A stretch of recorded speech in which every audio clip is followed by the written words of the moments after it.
Next जो special type का glass है वो है ऑप्टिकल फाइबर।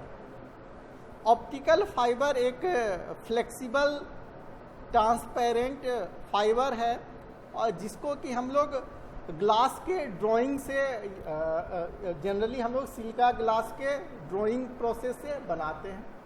और ये जो है इसका जो डायमीटर है वो slightly thicker than human hair होता है। मतलब जो आदमी का बाल होता है जस्ट उससे थोड़ा सा ही ठीक होता है।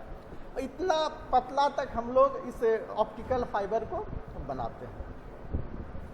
ऑप्टिकल फाइबर का जो यूज़ किया जाता है वो मोस्ट ऑफ द टाइम हम लोग लाइट को या वेब को एक प्लेस से या फाइबर के वन एंड से अदर एंड पर ट्रांसमिट करने के लिए यूज़ करते हैं।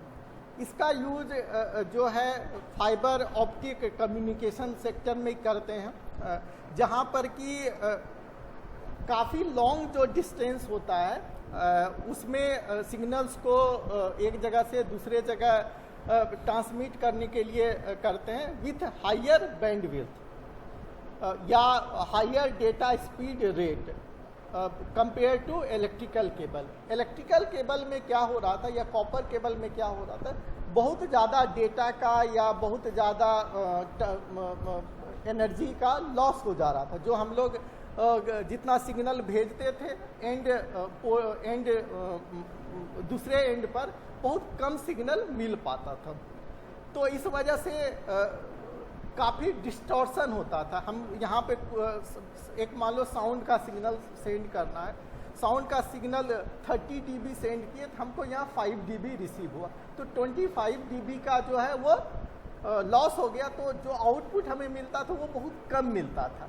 अब हम लोग 30 dB सेंड करते थे, दूसरे एंड पे 29 dB मिलता है, तो बहुत क्वालिटी बहुत हाई रह जाता है। तो इसलिए इस ऑप्टिकल केबल्स का हम लोग ऑप्टिकल फाइबर्स का यूज़ हम लोग इस चीज़ के लिए करते हैं। अब साथ ही साथ ऑप्टिकल फाइबर्स का यूज़ हम लोग मेटल वायर के बदले में करते हैं, क्योंकि जो लॉन्ग ट्रेवल डिस्टेंस होता है, जो लॉन्ग डिस्टेंस होते हैं उसमें सिग्नल्स का लॉस कंपैरेटिवली बहुत कम होता है ऑप्टिकल फाइबर में, और मेटल्स में बहुत ज़्यादा होता है। ऑप्टिकल फाइबर्स जो होते हैं उसमें जो है सेंटर में कोर होता है, सेंटर में जो है कोर होता है जिसके अंदर जो सिग्नल्स का ट्रांसमिशन होता है, उसके सराउंडिंग जो है क्लैडिंग होता है। और क्लैडिंग का जो रिफ्रैक्शन इंडेक्स है वो काफ़ी कम होता है। क्लैडिंग वैसे मटेरियल का बनाते हैं जिसका रिफ्रैक्शन इंडेक्स लो होता है, और यही क्लैडिंग हेल्प करता है कि लाइट जो है वो हमारा कोर के अंदर ही मूव हो, और कोर के अंदर मूव हो और टोटल रिफ्लेक्शन प्रॉपर्टीज़ का यूज़ करें। टोटल रिफ्लेक्शन प्रॉपर्टीज़ में जो है लाइट का टोटल ट्रांसमिशन होता है। इसी के कारण इसको हम लोग वेव गाइड के रूप में भी यूज़ करते हैं। वेव को किधर ले जाना है उसके रूप में भी यूज़ करते हैं।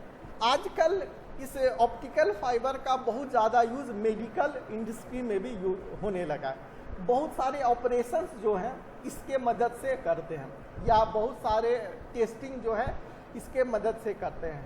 अभी हम लोग देखें कि जो ऑप्टिकल फाइबर्स होते हैं वो बहुत थीन होते हैं। हम लोग कह रहे हैं कि ये जो है ह्यूमन हेयर के थिकनेस के लगभग होता है, तो इसको बॉडी के अंदर इंसर्ट करना बहुत आसान है, और बाहर से हम लोग सिग्नल भेजें और दूसरे फाइबर से या उसी फाइबर के माध्यम से अंदर का इमेजिंग करके बॉडी के सेल्स के अंदर क्या इमेजिंग करके बाहर हमें मिल जाता है।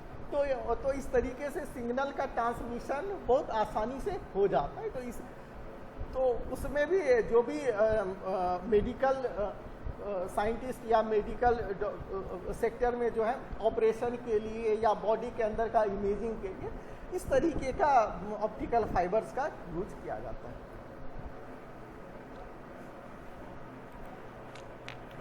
तो आप लोग नेक्स्ट पिक्चर में भी देखिए, जो एक अंदर में जो है एकदम ट्रांसपेरेंट कलर का कोर है, इसी कोर के अंदर सिग्नल का ट्रांसमिशन होता है लेफ्ट साइड के पिक्चर में।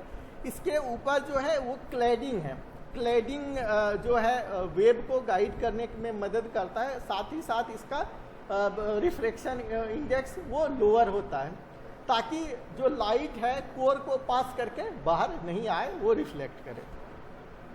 इसके बाद इसको प्रोटेक्ट करने के लिए मल्टीपल कोटिंग किए जाते हैं, ये कोटिंग्स की जाती है, स्ट्रेंथ बढ़ाने के लिए स्ट्रेंथनिंग की जाती है, फिर आउटर जैकेट्स लगाए जाते हैं। बगल में देखिए एक जो है दूसरे एंड से सिग्नल या लाइट को दिया गया है, और ये जो है ऑप्टिकल फाइबर के थ्रू ट्रांसमिट होके इस एंड पे हमें रिसीव हो रहा है। तो ये प्रोसेस होता है ऑप्टिकल फाइबर को बनाने का और इसके यूज़ का, इसके एडवांटेज और को हम लोगों ने पढ़ा आज के लेक्चर्स में।